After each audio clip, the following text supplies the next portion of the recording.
Kumusta mga kaaral? Welcome back to the channel na naglalayong turuan ng bawat Pinoy kung paano unti-unting makaahon, umasenso, at maging tunay na financially free. Today, pag-uusapan natin ang 10 habits na madalas ginagawa ng mahihirap pero iniiwasan ng mayayaman. Hindi ito pang-bash, hindi para ipahiya ang sinuman. Ito ay para mamulat.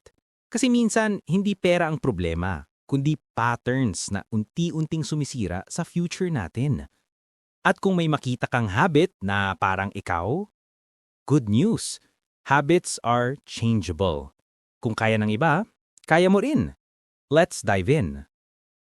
1. Sobrang daming entertainment, konting education. Sa Pilipinas, normal ang ganito. Pagod sa trabaho, nood TV, TikTok, K-drama, ML hanggang madaling araw. Deserve mo naman magpahinga, oo. Pero kapag ito ang daily routine mo for years, dito na tayo napapasama. Ang mga financially successful, hindi sila anti-entertainment, pero may limit. Ginagawa nilang reward, hindi routine. Habang marami ang nanonood, sila nag-aaral, nagninegosyo, nagpaplano, nag-i-invest sa skills.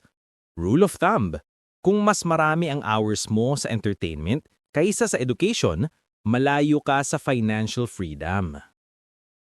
2. Bahala na lifestyle sa health, fast food, soft drinks, zero sleep. Ito ang brutally honest truth. Hindi ka pwedeng yumaman kung pangit ang health mo. Maraming mahihirap ang laging pagod, lutang, low energy, kasi puro quick, cheap, fast meals na walang nutrients. Mura sa ngayon, pero napakamahal pag nagkasakit. Ang mga mayayaman, hindi naman perfect ang diet, pero mas conscious sila. Mas mahabang tulog, mas may health routine, nag-i-invest sa pagkain, supplements, workout. Kasi alam nila, good health equals more energy, equals more income. 3. Bili ng bili dahil sa sale. Buy one take one, 99 pesos only. Add to cart para free shipping.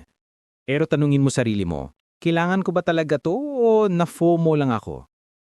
Ito ang pattern ng poor mindset. Spend first, think later.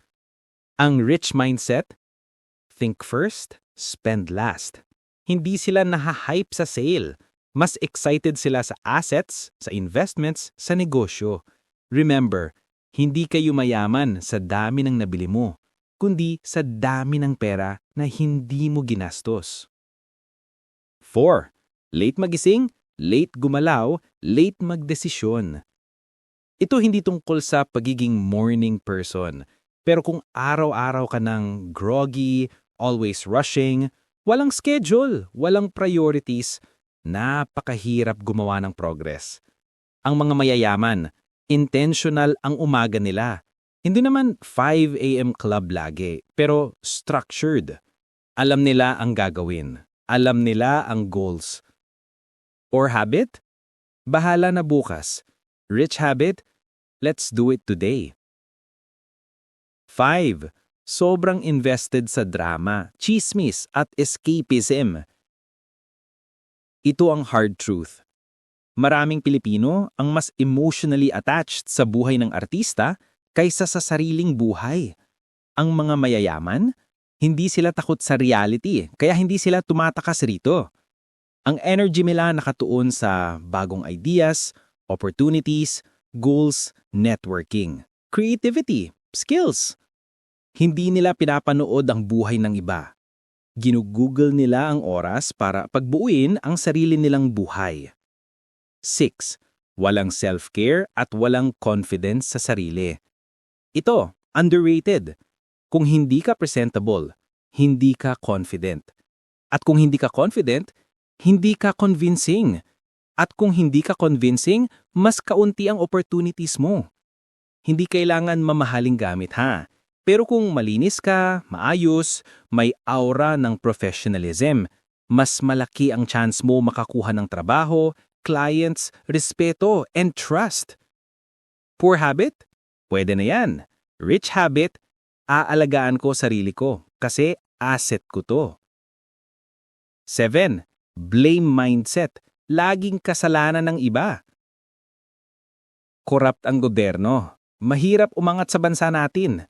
Hindi ako sinuwerte. May mga challenges talaga, oo. Pero kapag blame ka ng blame, nawawala ang kontrol mo. Ang mga mayayaman, iniinspeksyon ang sarili. Nag-a-adjust, gumagawa ng paraan.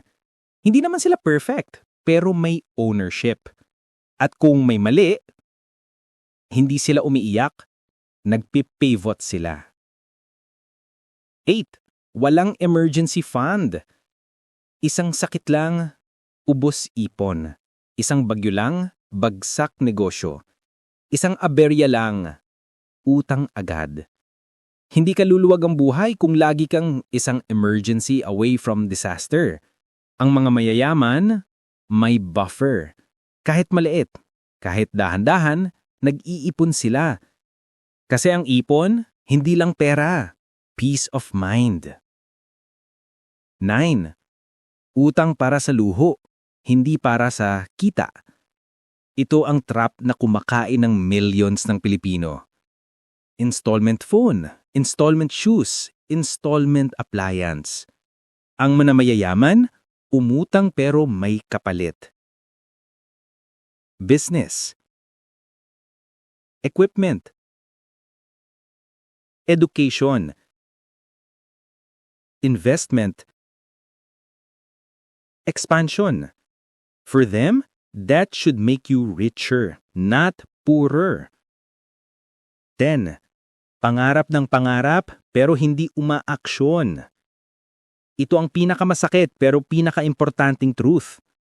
Maraming tao, magaling mangarap, pero tamad mag-act. Laging soon, laging balang araw, laging pag-ready na ako. Pero tanong, kailan ka magiging ready? Ang mga mayayaman hindi naghihintay maging ready. Sila mismo ang gumagawa ng readiness.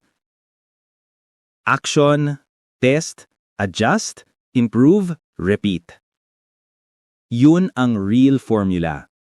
Mga kaaral, kung may habit ka ritong tumama sa puso mo, huwag mong ikahiya. Ibig sabihin, aware ka na. At kapag aware ka, pwede mo nang baguhin. Hindi kailangan overnight success, hindi kailangan perfect start. Kailangan mo lang isang desisyon. Babaguhin ko ang habits ko unti-unti, araw-araw. At kung gusto mong matuto tungkol sa pagyayaman, pagninegosyo, mindset at personal finance, dito ka na.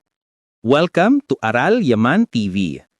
Click subscribe, tap the bell at simulan na nating ang bagong chapter ng buhay mo.